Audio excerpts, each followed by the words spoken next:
माता सरस्वती, लक्ष्मी और गंगा के बीच हुआ भयंकर झगड़ा, एक दूसरों को दिया श्राप। माँ सरस्वती ने एक बार ऐसा काम किया जिसकी कोई कल्पना भी नहीं कर सकता। उस एक गलती की वजह से उनको एक ऐसा शाप मिला जिसकी वजह से उन्हें धरती पर उतरना पड़ा। इसी श्राप का परिणाम माता लक्ष्मी और गंगा को भी भुगतना पड़ा। पौराणिक कथा की माने तो एक बार माता सरस्वती ब्रह्मलोक में अपनी वीणा बजा रही थी कि तभी माता लक्ष्मी वहां प्रकट हुई। माता सरस्वती ने उनका स्वागत किया और आसन ग्रहण करने को कहा। वो माता लक्ष्मी के हाल चाल लेते हुई पूछा कि माता आप अब ब्रह्मलोक क्यों नहीं आती। तब अभिमान के साथ माता लक्ष्मी ने कहा कि उनके पास समय नहीं रहता है। और उन्होंने ये भी कहा कि मैं जन कल्याण के कामों में बहुत व्यस्त रहती हूँ। आज थोड़ा समय मिला तो सोचा आपसे मिल लूं। मुझे सबके धन, वैभव और सुख देना होता, इसलिए समय नहीं मिलता। मेरे बिना इस दुनिया का चल पाना असंभव है। वहीं आगे माता लक्ष्मी ने मां सरस्वती पर कटाक्ष मारते हुए कहा कि अगर उन्हें भी सिर्फ ब्रह्मलोक में वीणा बजाना होता तो उनके पास भी समय ही समय होता। माता लक्ष्मी की अहंकारी बातें सुनकर मां सरस्वती को बहुत क्रोध आया, जिसके बाद उन्होंने भी माता लक्ष्मी को कटाक्ष मारते हुए कहा कि यह सत्य है कि आप वैभव की देवी हैं, लेकिन फिर भी आपको चंचला कहा जाता, क्योंकि आपके पैर एक जगह नहीं टिकते, आप में बिल्कुल भी स्थिरता नहीं है। लेकिन मैं आपके बिल्कुल विपरीत हूँ। मैं जिस जगह भी जाती वहाँ आजीवन के लिए बस जाती हूँ। आपको तो कोई चुरा भी सकता, बल्कि मैं तो बांटने से बढ़ती हूँ। उन्होंने आगे कहा कि कोई भी मनुष्य कितना भी धनी क्यों ना हो, जब तक मैं उसके साथ नहीं होती उसका जीवन मिट्टी के बराबर ही रहता है। माँ सरस्वती क्रोध में आग बुबला हो रखी थी, जिसके बाद आगे उन्होंने माता लक्ष्मी से कहा कि अगर मैं न होती तो यज्ञ मंत्रोच्चारण मुमकिन न होता। बिना विद्या और ज्ञान के किसी भी मनुष्य का जीवन संभव ही नहीं है। साथ ही उन्होंने यह भी कहा कि उनके मंत्रों के बिना भगवान विष्णु की पूजा भी अधूरी है।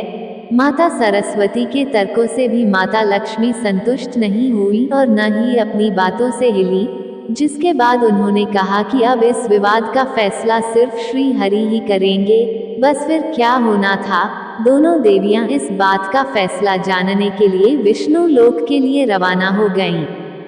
बता दें, वहां पर देवी गंगा पहले से ही मौजूद थी।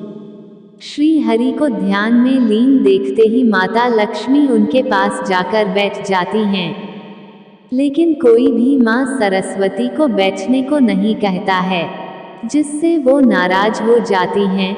बस फिर क्या, क्रोध में लाल माँ सरस्वती ने माता लक्ष्मी से कहा कि आप खुद मुझे यहाँ लेकर आई हैं और आपने मुझसे बैठने के लिए भी नहीं कहा। क्या विष्णु लोक में ऐसे ही अतिथियों का आदर किया जाता है? इस पर माँ लक्ष्मी बोली कि मेरा निवास श्री हरि के हृदय में है और देवी गंगा को स्वयं प्रभु हरि ने अपने चरणों में स्थान दिया है। इसके अलावा उनके पास कोई जगह खाली नहीं जहां आपको स्थान दिया जा सके। इतना कहकर दोनों देवियां माता लक्ष्मी और गंगा जोर जोर से हंसने लगी। अपना उपहास उड़ता देख माँ सरस्वती के क्रोध की सीमा बढ़ती जा रही थी। माँ सरस्वती ने माता लक्ष्मी से कहा कि आपको बहुत अभिमान है अपने वैभव और श्री हरि के हृदय में होने का, तो मैं आपको यहाँ से दूर कर दूंगी। इतना कहकर माँ सरस्वती ने माता लक्ष्मी को श्राप दे दिया और कहा कि आप विष्णु लोक छोड़कर धरती पर चली जाएंगी और आप तुलसी के रूप में जन्म लेंगी, जहाँ जाकर आपका भगवान विष्णु से कोई संबंध नहीं रह जाएगा और धरती पर आपका विवाह किसी असुर से होगा। वहीं माता लक्ष्मी को दिए गए श्राप को सुनकर देवी गंगा को माँ सरस्वती पर क्रोध आ गया और उन्होंने माँ सरस्वती को श्राप दे दिया कि वो धरती पर नदी बनकर प्रकट होंगी। यह श्राप का सिलसिला यही नहीं थमा। माता लक्ष्मी की तरकफदारी में देवी गंगा ने मां सरस्वती को श्राप तो दे दिया, लेकिन उनको ये भेदभाव बिल्कुल भी नहीं भाया। उन्होंने क्रोधित होकर देवी गंगा को भी श्राप दे दिया कि वो श्री हरि के चरणों से निकलकर धरती पर नदी बनकर निकलेंगी और अधिक से अधिक पापियों के संपर्क में आएंगी। अब दोस्तों, क्रोध की अग्नि में तपते हुए तीनों ने एक दूसरे को श्राप तो दे दिया, लेकिन जब उनका गुस्सा शांत हुआ तो तीनों को बहुत पछतावा हुआ।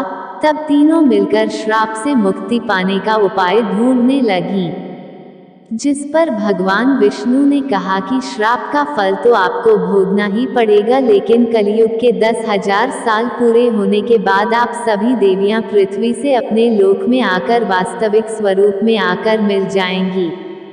इस बीच आपको अपने अंश से नदियों के रूप में अवतरित होना पड़ेगा और देवी लक्ष्मी तुलसी का पौधा बनेंगी।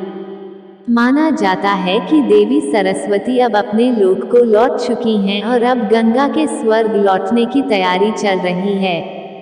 तो मित्रों, आपने देखा कि किस तरह तीनों देवियों ने एक दूसरे को क्रोधवश आकर एक दूसरे को ही श्राप दे दिया। सिर्फ क्रोध के कारण देवी सरस्वती को ऐसा शाप मिला कि धरती पर नदी बनकर उतरना पड़ा। वहीं गंगा भी नदी बन गई और देवी लक्ष्मी विष्णु प्रिय वृंदा यानी तुलसी का पौधा बन गईं।